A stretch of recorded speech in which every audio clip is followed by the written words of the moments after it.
everyone. I am William. I'm the PIC of the RPR racing team. So this is our first lecture, our first tutorial. And today we are going to talk about the basics of electronics. It's very basic, okay? So if you are not very familiar with it, that's fine. I will try to make it simple so that everyone can understand. Okay? When we talk about basic electronics, then Ohm's law is the most important equation, V equals IR. And then there will be different types of different forms of equation showing the same law, okay?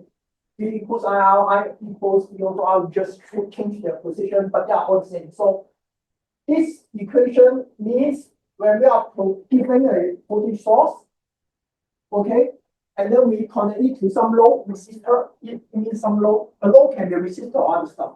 But right here, we make it simple. We just say it's a resistor. And then if we provide them with potential, then there will be a current I passing through the whole circuit. Okay. So that's the easiest meaning. And the whole equation is, yeah, it mainly involves these three most important elements. When talking about voltages or potential, electrical potential, it's very important to remember to give them a reference point. What do we mean by reference point? It means that we need to ground them. So like if I say I got a like a 6-volt voltage source, 6 volts, and then maybe I give you another voltage source, which is 2 volts. Then how much voltage difference is there between them? 4, right? You minus them and then you will get 4 volts. You are correct if you are in high school. But in university, that's not that simple. Because I didn't tell you they have the same ground. That's the problem. So you can see on this graph. If they do not have the same reference voltage, this will happen. I give you 5 volts, but my reference point is here, so it's 8 right here. But if my reference point is here, it's only 6 volts. So grounding is important because it gives us a reference point, a common language for us to tell each other what's the actual voltage of the source. In this example, if I do not ground it, I cannot tell you whether it's 4 volts. It can be any number because I do not have a common reference point. So that's first thing we need to remember. For any system with different voltage, we need to give them a reference point so that we can know their difference. There might be a chance that if I give 8 volts, but my system can only like handle, or sorry, maybe I give a 4 volts to the load. The load can support 5 volts, but because the reference point is different, the 4 volts may be actually 6 volts. In this case, your computer will be destroyed. So ground them to the same point. That's the first main point that I would like to talk about. Second thing is, for the power source, they are actually AC and DC, right? I think that's very basic knowledge. So for DC, it means direct current, no change in the current floating directions. For the voltage is DC, it doesn't change potential. Why do we know that? Because it didn't pass through the x-axis downwards. It didn't pass over. So it's DC. For AC, it changes potential because it goes over the x-axis. So that's the main point how we differentiate between AC and DC. So I think it's easy, right? Then my question is, this PWM signal, you can see 0 volts. I give you a signal. The maximum is 3.3, and then the minimum is 0. In this case, is this a DC signal or is there AC signal?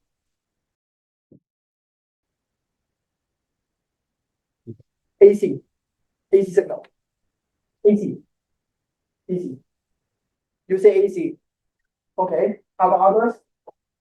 DC. Okay. Why would you say it's AC? You can have some other circuits to convert the, I don't know. What's the blue line? The blue line is the average voltage. Or you can say root mean square for AC. So it doesn't matter, but for this curve, is it AC or is it DC? That's very important. You test whether you know the difference or what I'm talking about. You mean it's DC, but why do you say it's a DC? Because DC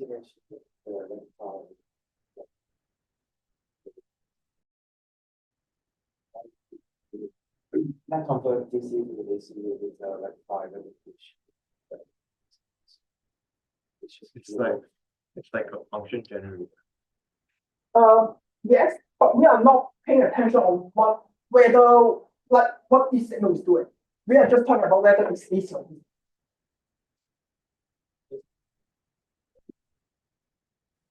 Doesn't much. But definition is important, right? Do you remember the definition I told you?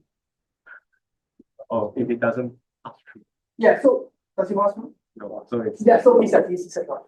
If you search online, for P2P signal, they will say it's neither DC and AC, okay? Because they will say it's fluctuating and it sounds like AC, while it is not passing through, like it doesn't change potential, so it's also a kind of DC, but actually it's wrong, okay? The definition is very clear. If it doesn't change potential, it's a DC, even though it is a curve. Okay, that's the most important point. So this is a DC signal.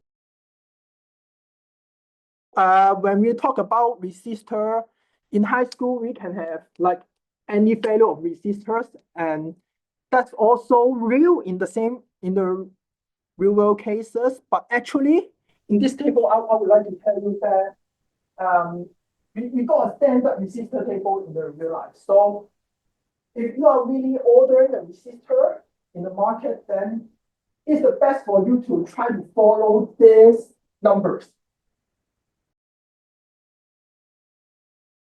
For 51, for like 470 and 510, maybe I would like a resistor for 510 and find on the market.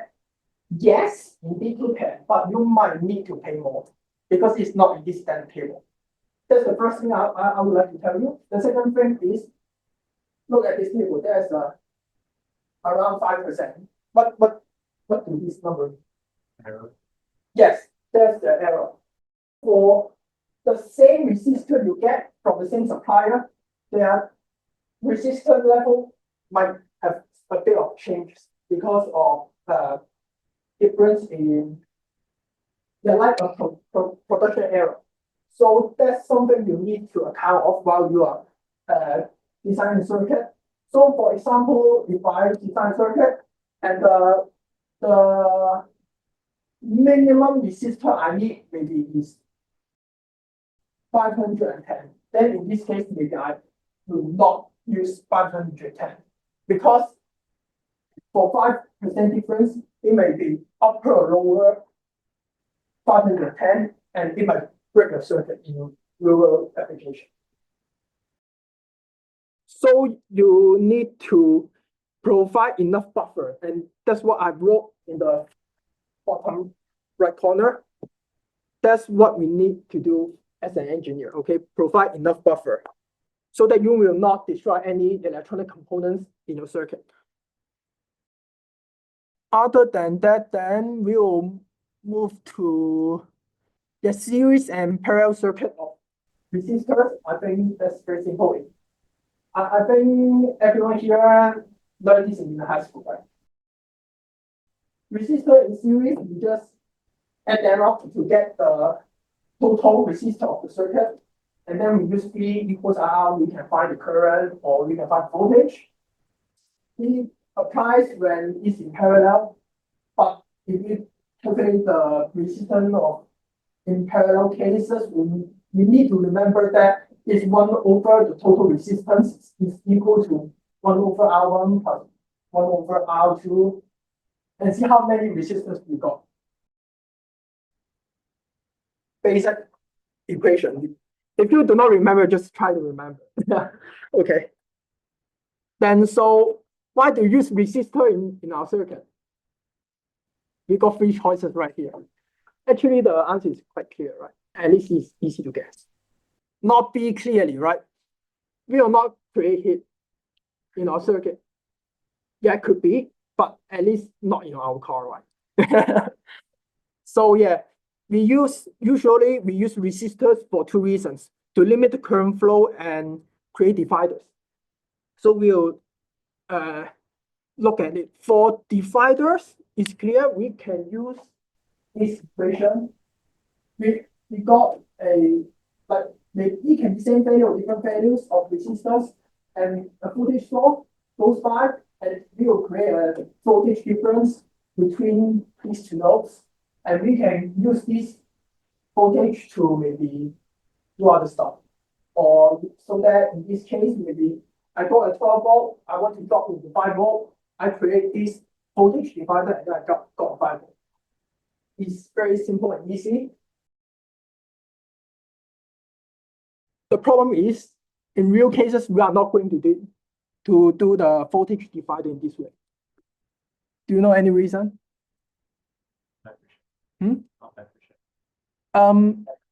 Efficient is not the biggest problem. Yeah, not accurate. Why is not accurate? Yes. So if you remember in parallel cases, why do I want the voltage? Because I need it to drive something. Right? So I got another load. That in parallel. Then the resistance will be changed. And the voltage across these 2 will be changed at the same time. So we failed to define the voltage at a point, like at a voltage level we want. That's why we need another method. But we are going to talk about it later. Apart from dividing voltage, we can also divide currents. And yeah, you can just take a look at the equation at the bottom. The current passing through different branches is inversely proportional to the resistance we put in that branch, so that we can get the current we want. And that's indeed how we do the current divider. And we will do this, like for example, in maybe an LED matrix. So maybe we got a 12 volt source, and then we would like to drive several LEDs. And to protect the LED, of course, we do not want to pump too much current, so that we put a resistor to reduce their to reduce the current passing through them. And in an LED matrix, we link them together. Maybe in this case, it's a 3 to 3 LED matrix. I link them, and then with a resistor, and then ground all of them. Remember to have the same reference voltage, and then I give it back. So I form a full circuit. And in this case, usually in our car, we put the same resistor value so that we can divide the current close nearly the same in every branch. C equals R, the most basic electronic components. Then we will increase another level. Right now, we are going to talk about the protection of electronic components.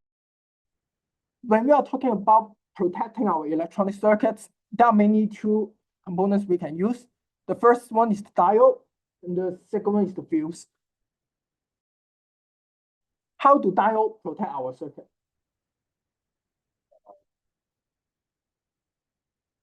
In this case, we usually call it the reverse polarity protection, right? You only want the current to move in one side, so maybe that's 12 volts. and then I got a ground here. I put a diode. In this case, the current can only move this way, right? So if there's current moving in another direction, we will just block it because of the diode. That's one thing, how we use the diode to protect our circuit. How about another method to protect our circuit? Fuse. Yeah, fuse. How do fuse protect our circuit? Signal. And then it makes it. Yeah, so the fuse, if there's too much current passing through the fuse, it will generate heat and they will melt so that the circuit will be open and there will be no electron going through the circuit anymore and protect our circuit. Fuse usually protects the circuit by preventing overcurrent. And for diode, it mainly protects the circuit for having over voltage. How can we done by this? You can see at the graph at the bottom left. How do we read this graph? We got an IV curve. And then we have such a characteristic for diode. So why do I say we can link the voltage? Because when we draw a line here, usually we say this is the V on of the diode. In normal classes, they will tell you it's around 7.6 to around 0.7 volts. And in this case, how do we protect our circuit is when there's more voltage, it will turn on and current will try to pass through this diode. In this case, the voltage will drop because no extra current will be able to flow to the remaining part of the circuit. So yes, the first one is the reverse polarity protection. We want to prevent any reverse current from destroying our electronic components. For example, like some converters or like MOSFETs, they might be destroyed from reverse polarity. So we put a diode to prevent them from being destroyed. Another is to regulate voltage. As you can see on the right, we usually use a CR diode. So for example, in this case, it's a 5.1 volts we put here. So when the battery, we put a 9-volt battery here, normally in this case, these 2 points will have a 5.1 volts voltage difference. But when, okay, for example, something is wrong with maybe the battery and for here is getting 6 volts, then what will happen? The extra current will pass through this inner diode. The inner diode will turn on because it is over this voltage and it will be turned on, and so extra current can pass through this inner diode and turn this over voltage like 6 volt back to bring it down back to 5.1 volts.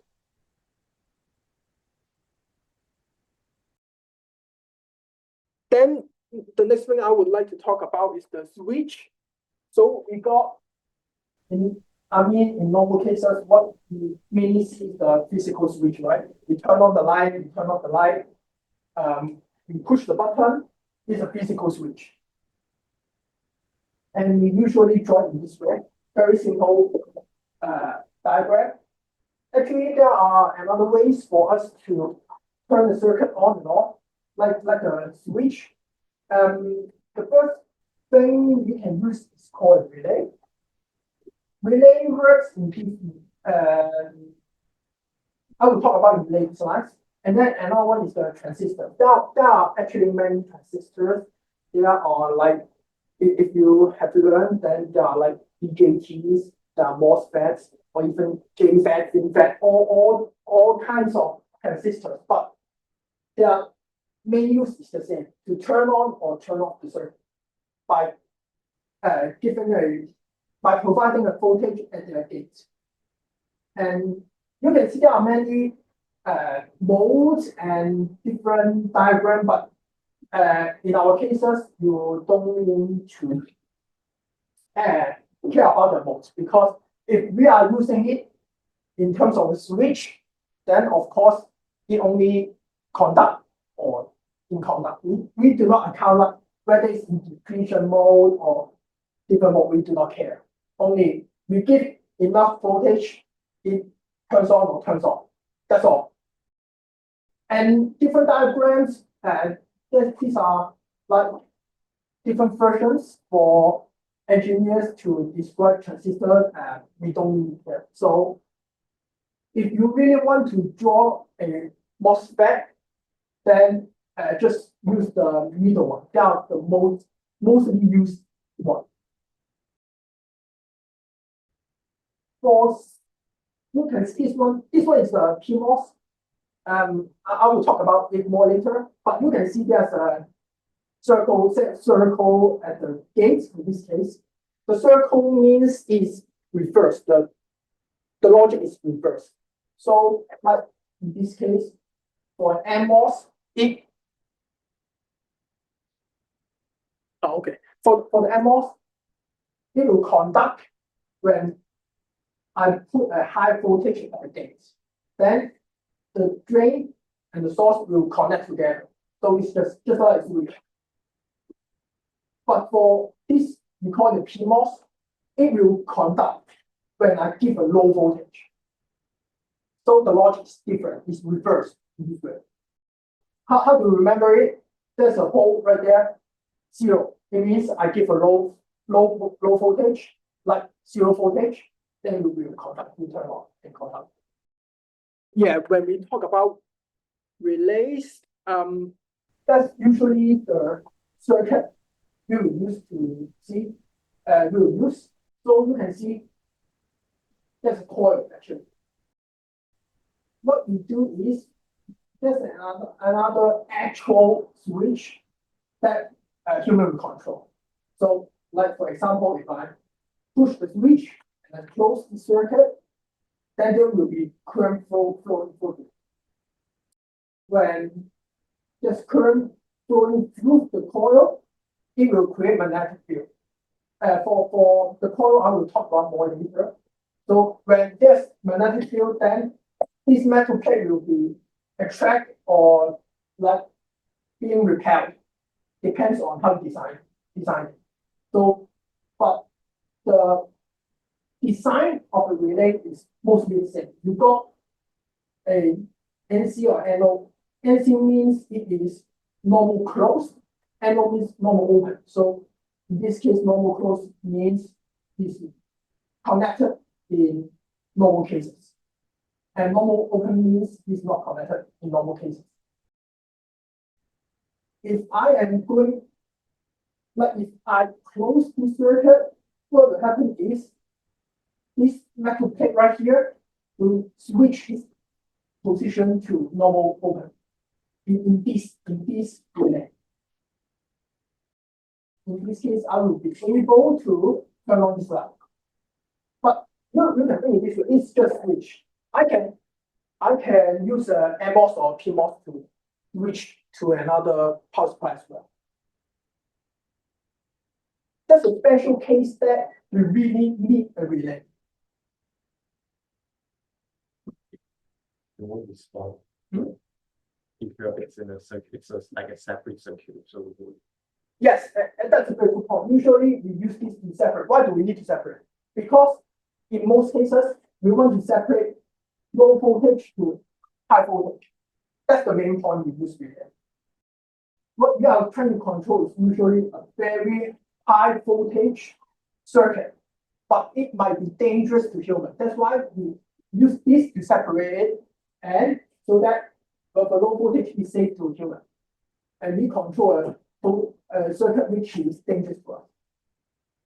Okay, that's the main use of the relay. And if you have chance to work in the industry, so for like 220 or even three-phase AC, like 380 volts, they will use relay to turn it on and off. Yeah, then is the transistor. We got for transistor, there are many, but right now we are trying only to talk about the MOSFET and BJT. They perform nearly the same. So like for PMOS and NPN, they will connect together, like the upper node and the lower node will connect together when we provide low voltage. So if you ground it, then P and S will be conducting electricity, just like a switch. For NMOS and NPN transistor, if I provide a high voltage at this node, they will conduct like a switch. So you need to remember that their logic is reversed, and that's mainly difference between the P and N one. But in our cases, we try not to use the BJT. We try to use MOSFET because if you know the architecture of a BJT transistor, there will be more current flow, especially because for this kind of BJT transistor, actually the base connector and emitter will be connected. So there actually will be a current passing from the base to emitter if you use NPN transistor. If there are more current, it means there will be more power loss. How will power loss? In this case, temperature, accuracy, and so if you are going to use BJT, usually you try to only use it in low power applications. And if there are really a lot of current, then you try to use the NMOS and PMOS because less power loss. This is the NMOS. I will take NMOS as an example.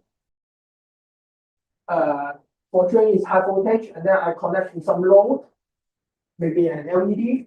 So if I provide high voltage here, the electrons will be stored here. We connect electricity and the electrons can go this way, following a circuit. The logic is written here.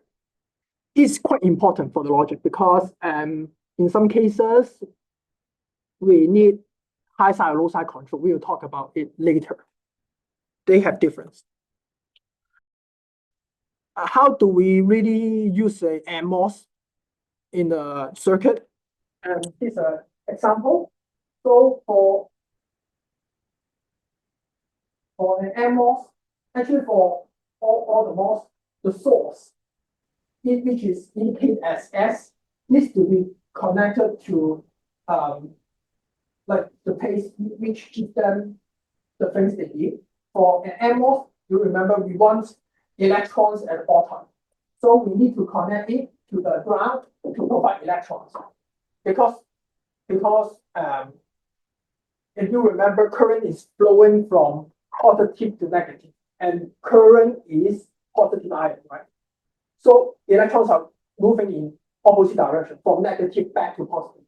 So when we connect to ground on negative side, there will be electrons provided to form the channel to conduct the electricity.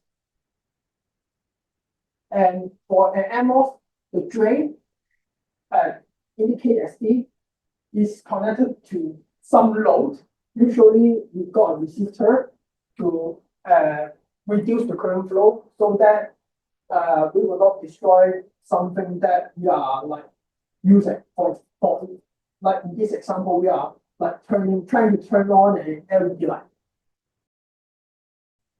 Yeah, and then remember for an NMOS high gate voltage, high voltage at this node, the G will turn on, which means it's connected. Yeah, for this one, for the NMOS, then someone might ask like how high voltage is called high enough so that I can conduct the electricity. To be honest, I cannot tell you the exact value. what we do is we check the data sheet of the NMOS or PMOS we use. And it really depends on what we choose and like how they create this kind of transistors. Everything can be found on the data sheet. We just follow the data sheet and we can do everything we need.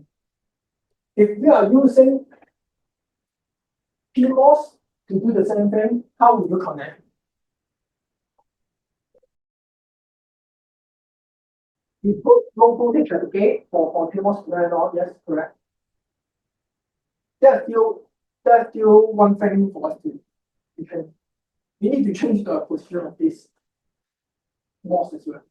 If you change it to PMOS, maybe I can show you the diagram. So actually for a PMOS, yes, you put low voltage at the gates so that it can conduct. First point, bingo, correct. We also need to bring the PMOS from close to the ground to close to the voltage source in this case. Because you can think in the reverse way. For NMOS, we want electrons to form a channel, right? Right now, it's reversed. So we want positive ions to form to form channel. Where can we supply enough positive ion to form this channel? Where is the source? Of course, it's the voltage source again. That's why we put it close to the voltage source because it's VDD. If you don't know what VDD is, you can just think it as a voltage source again. Like it can be 5 volt, it can be 4 volt, it can be any voltage, or even 3.2 volt. And yeah, our loads, like what we are going to control, will be connected close to the ground in this case. The same question, like how much voltage is low enough for us to turn on the PMOS? I cannot tell you as well. We look at the data sheet. I've talked quite a lot about the electronic components. Then the next thing, which is also very important, is how to calculate the power. Okay, we got P equals VI. That's the very basic equation we use. Then we can substitute the Ohm's law I talked about before. When we substitute in, like for V, we substitute into this V, then we will got I squared out, and we substitute I in, we will got V squared over R. This is like actually they are the same equation, but we just substitute the Ohm law in, get a different equation. So why is power so important? Why do we need to calculate power in this case? Yeah, correct. It's one of our considerations indeed. How about others? Any other reasons? Heat. Yes, heat, correct. Heat is also very important because in a circuit, mostly the power loss will be released in terms of heat. We need to calculate power. Yes, so what you have talked about, the efficiency of the circuit, the temperature that you talk about, and for temperature, when the temperature is too high, it will destroy our electronic components as well. Because we need to remember the electronic components, they are mainly semiconductor materials, and they will deform or destroy when the temperature is too high. That's why we try to limit the temperature. For next, I would like to talk about the analog circuits. When we talk about analog circuits, there are two very important components that we need to talk about, which is the inductor and capacitor. These two is very important at the case at which I can tell you the electronic engineers are fit, like we got fit because of these two electronic components. If there's no electronic components, no inductors, no capacitor, no one will give electronic engineers school. Okay, so yeah, many of the courses you deal with or later on you learn are dealing with this kind of stuff. So I will, as they are very important. I will tell you like their characteristics. First, I would like to talk about the impedance. Impedance is actually resistance, but for this kind of components, we give it a different name because their resistance is dependent on the frequency we give them. So like for this, L is the inductor, their resistance is J omega L. Omega is 2 pi L, so it is related to the frequency. Capacitance is reversed to inductor. When there are more high frequency, the denominator will be larger, so that the number will be smaller for the resistance. I've concluded right here. For low frequency, if you sub the frequency in, inductor will act as like a short circuit. Like there's only one wire. And for capacitor, it will like an open circuit. Like there's nothing connected. And at high frequency, the characteristic will be reversed. There are another equations talking about their like how we link them with voltage or even current. For inductor, if you can find their voltage by using this equation. So it is related to their inductance and the change in voltage because it's differentiation, right? We care about the change in the current.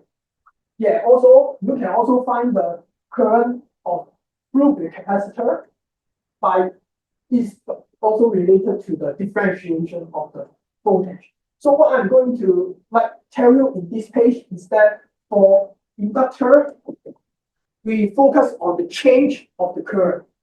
For capacitor, we focus on the change in the voltage. Change is very important in this kind of circuit analysis with inductor and capacitor. So for inductor, it's just actually a coil. That means coil. You turn many turns, and yeah, that's it. For capacitor, it's actually just two metal plates, and they are separate with some distance. And usually, engineers or even scientists will put some, they call it dielectric, which is you can see some non-conducting materials at the middle. And by putting them in this sandwich style or architecture, the capacitor will be able to store the electrons. You can actually see capacitor as a bucket, and it will, when there's voltage, it will like store the electrons, just like how buckets store the water. And when you disconnect it, it will return power. Like the electrons will be released through it. Capacitor can also be seen as a kind of battery. It's also a kind of battery.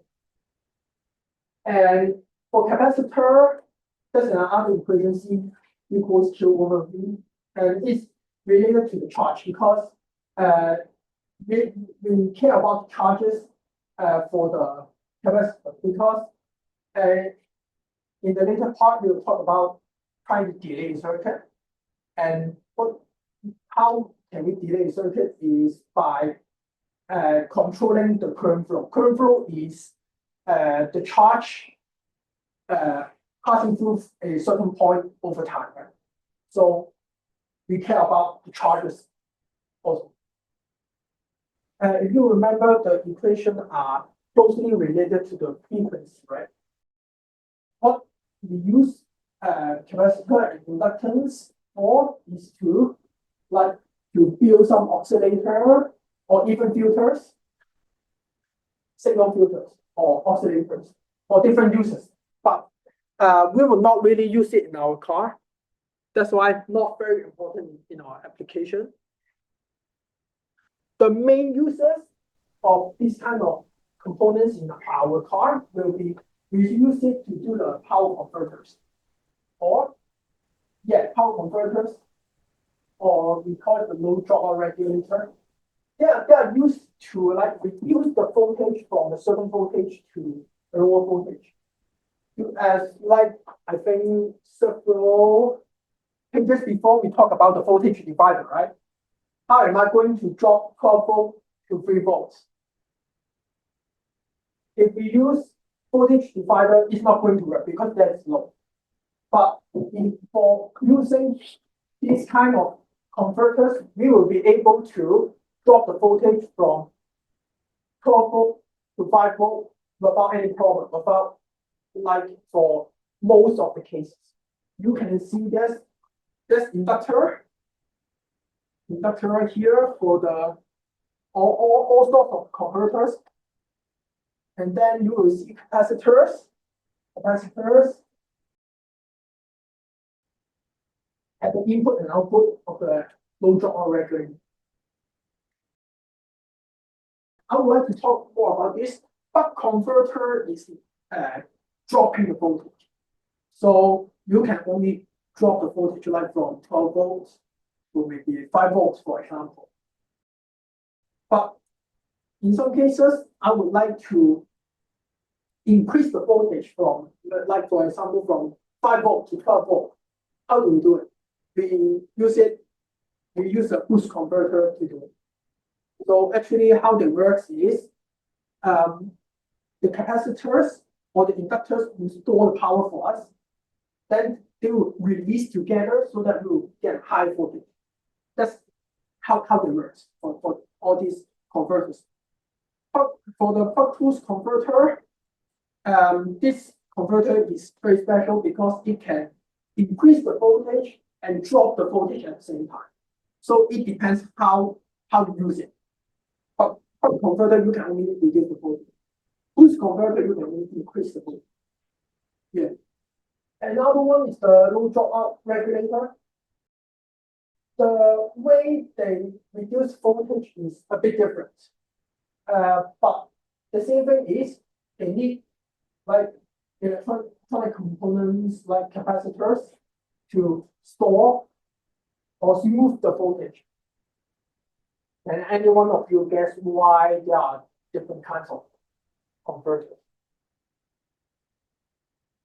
I mean, if I would like to drop a voltage from 12 volt to 5 volt, this one can do it. This one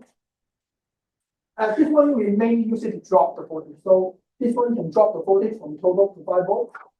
This one can also drop the voltage from 12 volt to 5 volts. Why do I need to create two? That's the same, right?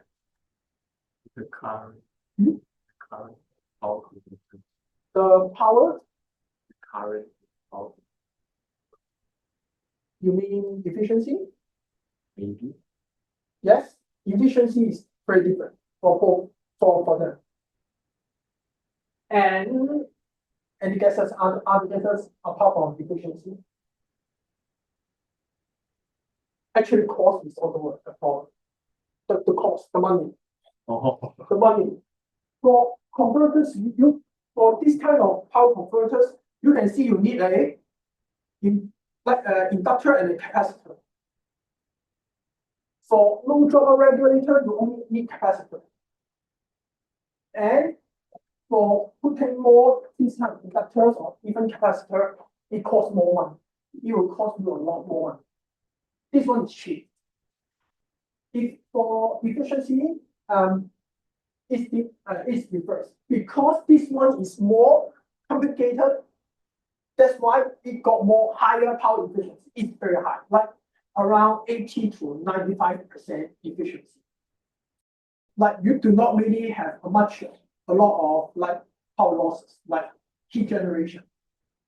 But for low drop regulator, when you are dropping a voltage from 12 volt to 5 volts, their power efficiency is directly output divided by the input. So for example, in this case, if I'm going to drop the voltage from 12 volt to 5 volt using this, you can see that the power efficiency is extremely low. less than half, we will see. And where will the power loss go to? Heat. It will generate heat on the board. So that's also a problem. That's another problem as well. Apart from money and the power efficiency. For this kind of power converters, there will be more noise. You need to remember for an inductor, when there's current passing through it, it's a coil, right? So it will generate magnetic field. When there's magnetic field created and you got some wires beneath it or on top of it, there will be magnetic induction or other kinds of problems. So if you are using this kind of converter, there will be noise or E&M like pollution. If you are using converters, then if you are dealing with high frequency signals or radio frequency, something like that, then you better use a low draw regulator because there will be a lot less noise created in the circuit. That's also one thing we need to consider while we are doing all this kind of stuff. For extra information, actually, for the power converters on the left, their voltage output is not a straight line, actually. So like for a low draw regulator, if I like reduce the voltage to 5 volts, then it will be extremely straight, close to extremely straight. But for power converters, what you will see is if I reduce it to 5 volts,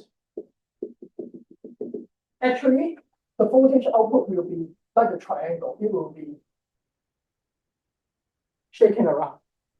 This problem is still because of the inductor and capacitor we use. It's very complicated. I will not try to explain it more, but that's also a problem of signal noise because it's vibrating, even though averagely is a 5 volts. We use it in our converters because they can store power or energy for us. That's the equation we use, but not very important. Like in our application, because we are not going to tell you to calculate the energy of a capacitor, which can be found on the data sheet, right? It's more just a extra information for you. The main point for inductor and capacitor is they can store energy when you want them to store it. So, and give back the energy to you when you need it. After talking about the power regulators, I would like to talk about the output. This is another very important circuit that we use. Actually, the RC circuit is used to do the time delay. So if you want to, for example, like I would like to delay the turn on time of an LED. So like I push the switch, I turn on the LED immediately, right? Because electrons move in the speed of light, right? But I would like it to delay for maybe, I don't know, 5 seconds. I want it to turn on 5 seconds later after I press the button. How do I do it? I use the RC circuit to do it. For RC circuits meaning R is the resistor and the C is the capacitor. This is usually how we do it. You can think it as I put an R, I reduce the current, and by reducing the current, there will be less charge flowing into the capacitor. So it needs more time to fully fill it. And the LED will turn on only after when the capacitor is fully filled. You can think it this way. And the delay time can be calculated by directly R times C. So if you use a larger resistance, then less current flow, longer delay time. Or I use a larger capacitor, means larger, there will be more room for me to store the water, so that I need more time to fully fill the bucket and so that the water can flow through the circuit later on. So can we use it to delay the turn on of the switch? Of course, yes. We can use it to delay the turn on of the switch, and that's mainly the use of the housing circuit in our application. PWM modulation, that's, if you remember the question I taught at the first slide, second slide, right? Then, yeah, that's the PWM control. And remember, that's DC. PWM is also a way for us to control the voltage we want. For example, in our previous example, like if you have a voltage regulator, I want to reduce it, for example, from 5 volts to 3 volts. I just connecting them directly to the regulator, then everything is done. But how about if I tell you like I cannot reduce the voltage anymore in some cases.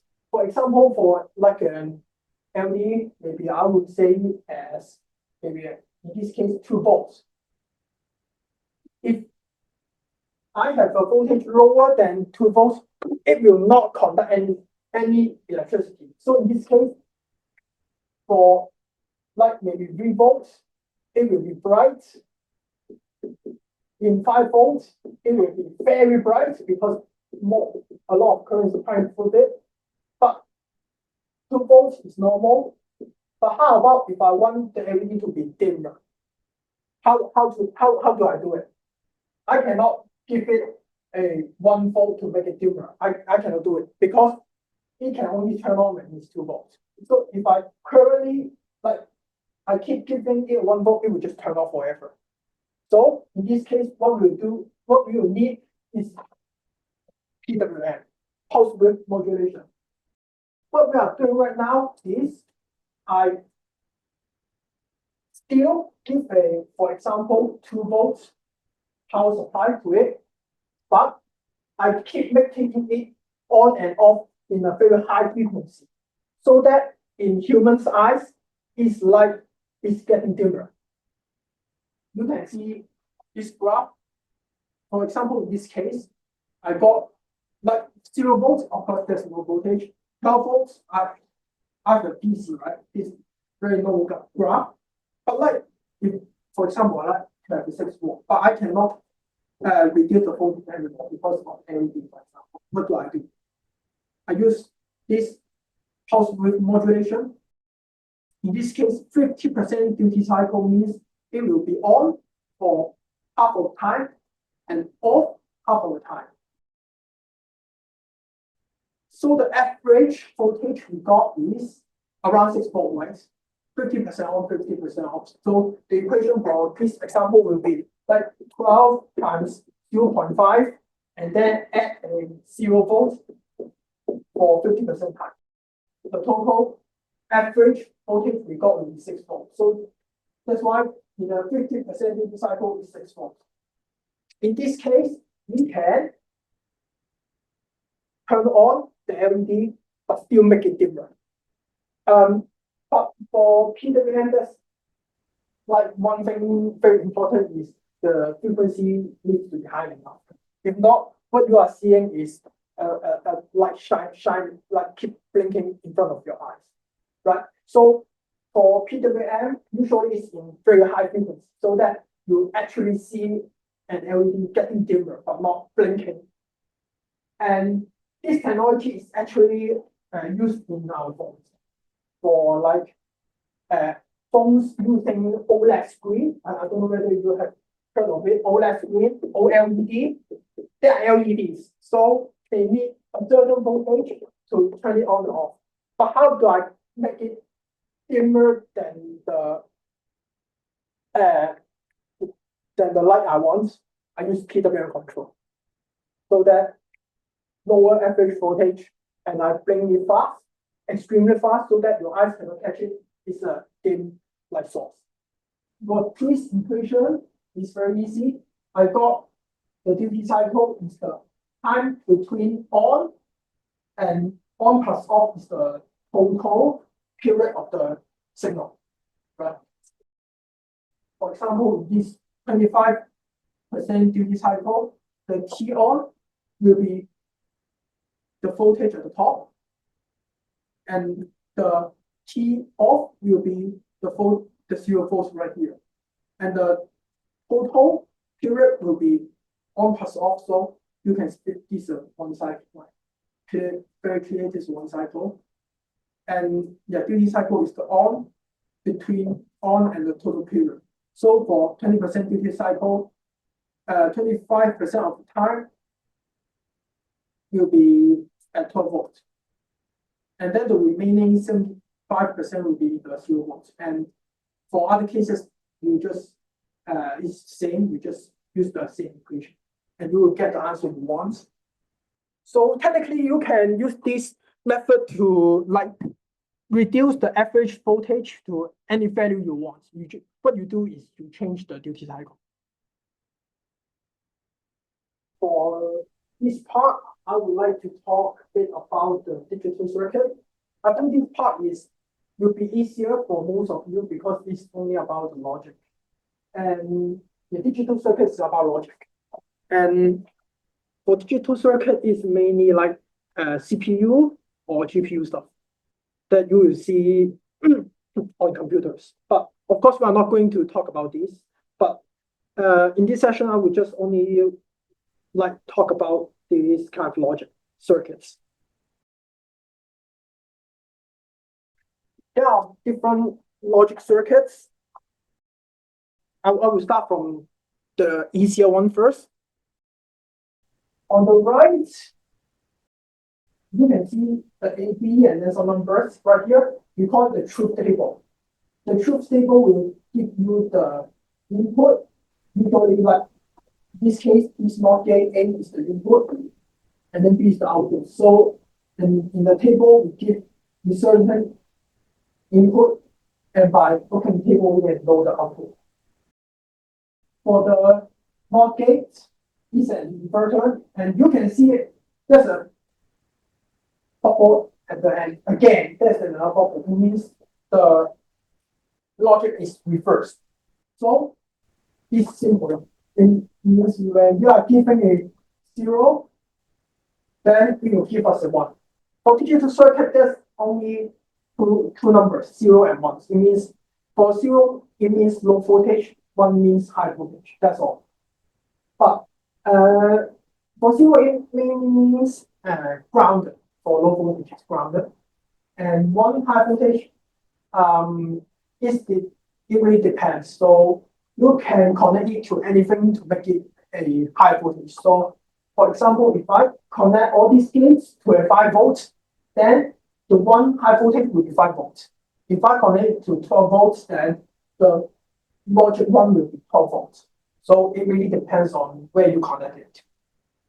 So yeah, NOT gate with a bubble, the logic is reversed. That's why input output is reversed. Reverse logic.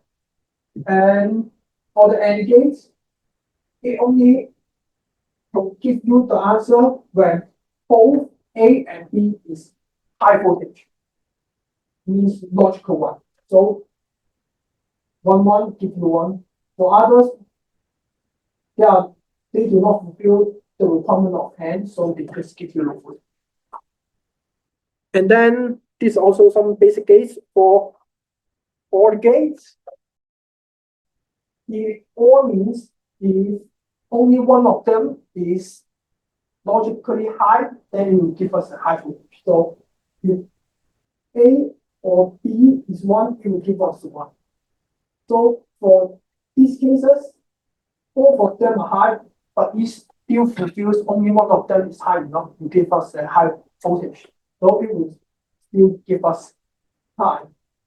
So for OR gates, if you really want to calculate in terms of math, then we can write it in this case like A OR is actually plus B, and then another B is equal to the output C.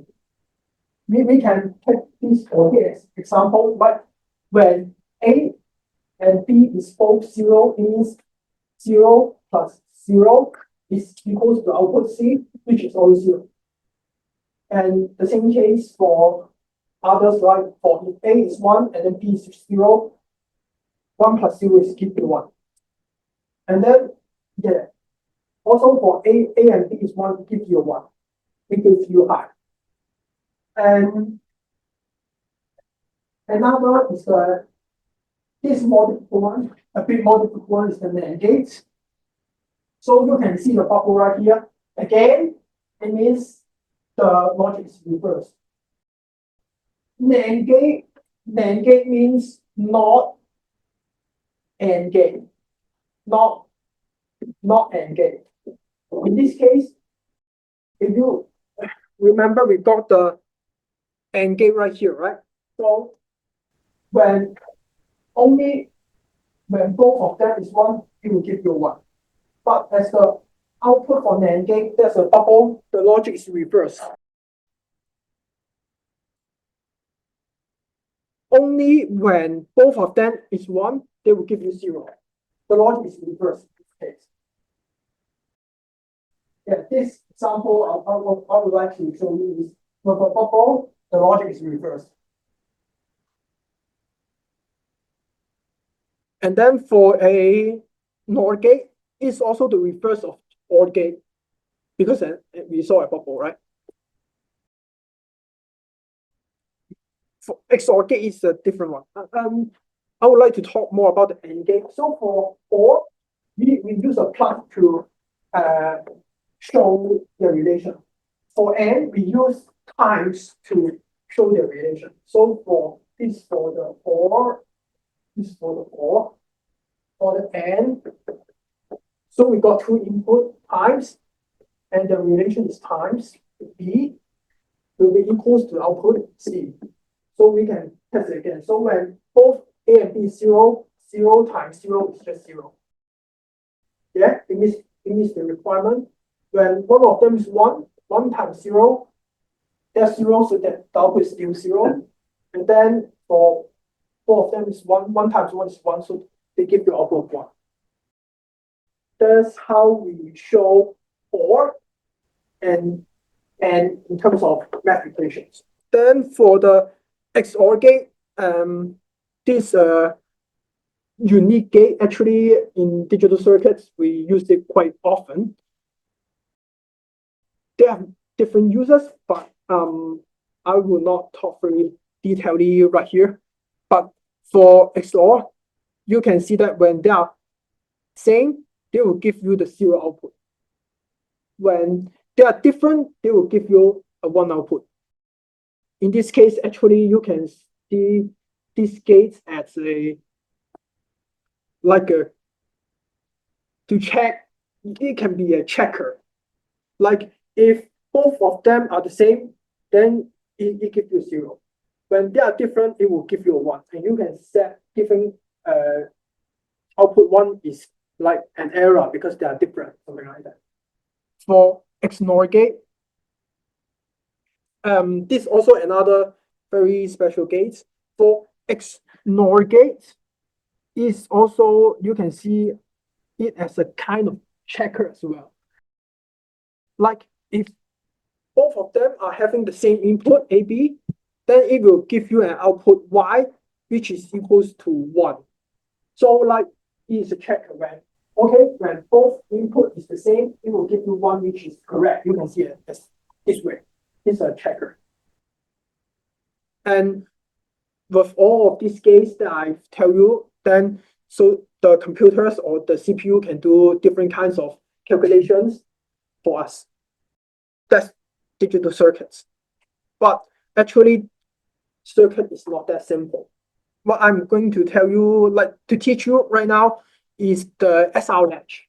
SR latch, you can see as a memory to save a bit inside. You can see this kind of stuff as a memory to store 1 bit. For each device, it store 1 bit for you. 1 bit is just 1 number. So yeah, that's the truth table. You can see, wow, it's very like complicated. What's the meaning of no change? What is valid? You don't know what's going on. That's why I'm going to explain more to you, because in our car design, we really need this in one of the parts.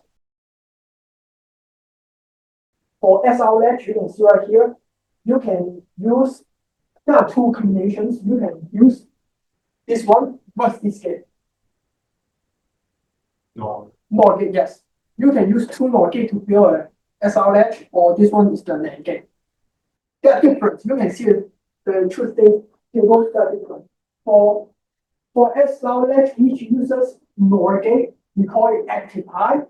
We call it active high because when input is 1, the Q is the output that we consider will give us 1.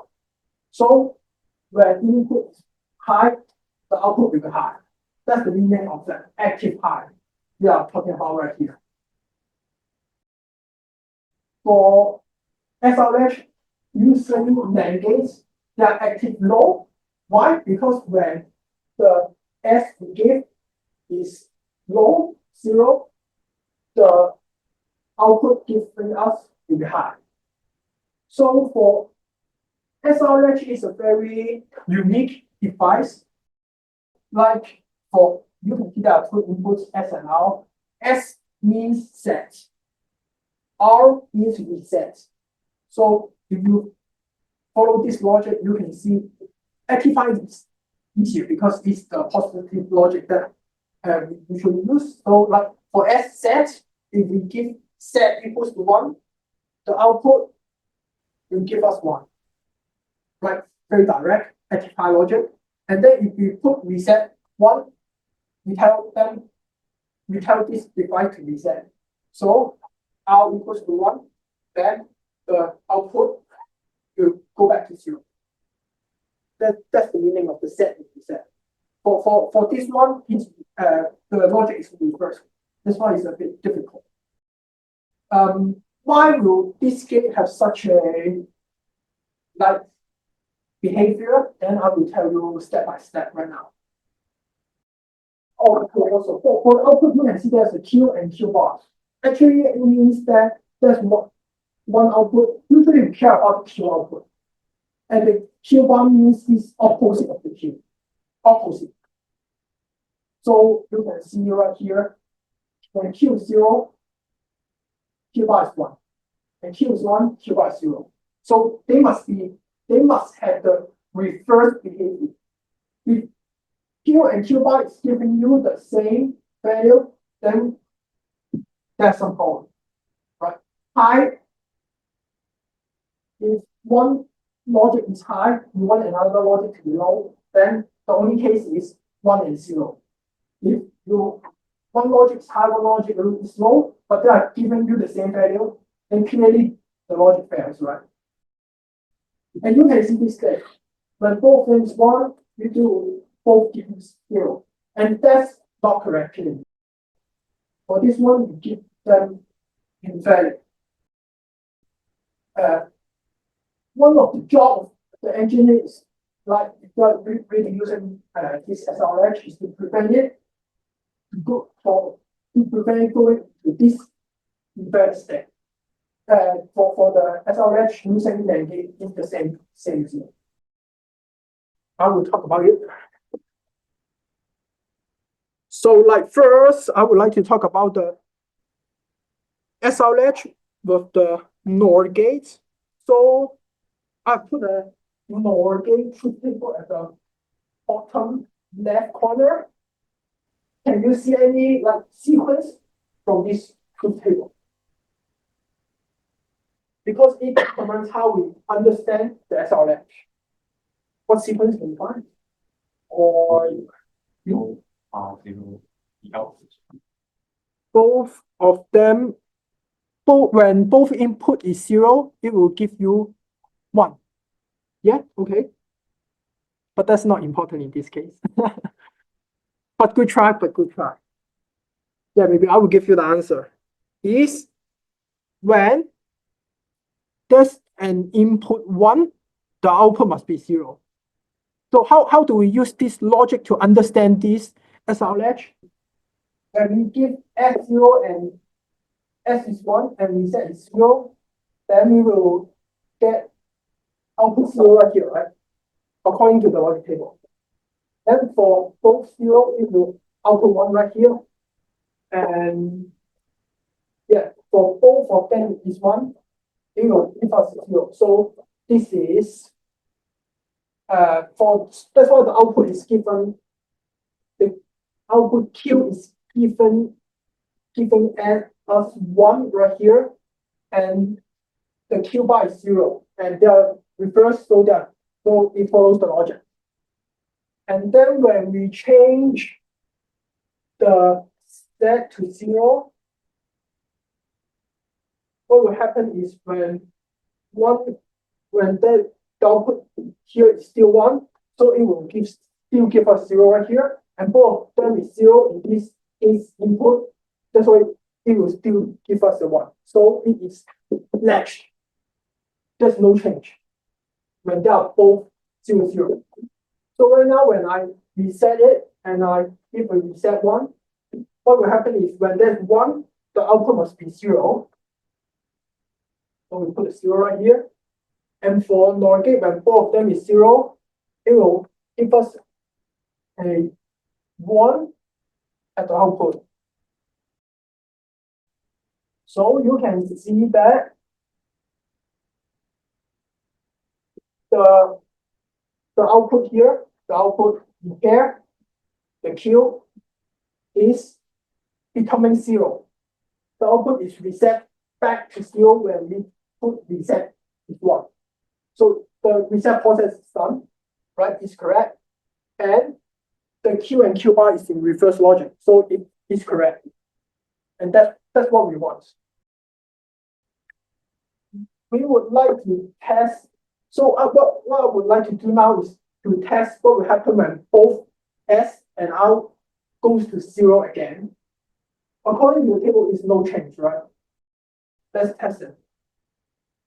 And then right now what we are doing is we change the reset to 0, and 0 will happen. When we give 0, 1, 0 will still give us a 0 here, and 0, 0 will still give us a 1. So you can see whenever one of them is returning to 0 from 1, the output will still remain the same in this case. The latching logic can be done by using this SR latch. For both of them, this one is invalid. Maybe we can try it. Both of them change to 1. Then both of them is 1 will give 0. When 0 and 1 is given, then it will output 0, right? Right. Then you will see the problem when this one is input 0 and this one, it will still give us 0. In this case, both of them is giving us a 0.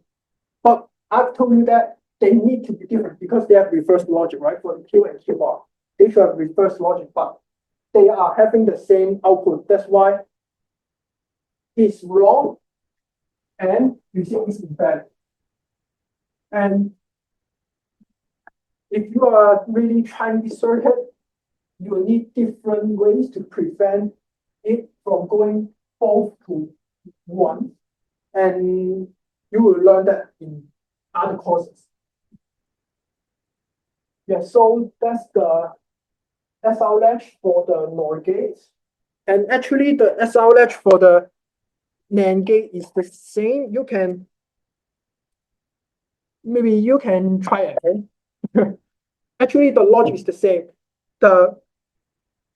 You can find the sequence in the same way. So when there's a input 0, then the output must be 1. You can use this same logic to test out the NAND gate SR latch, and you will see that when both of the S and R is 1, the output will never be changed.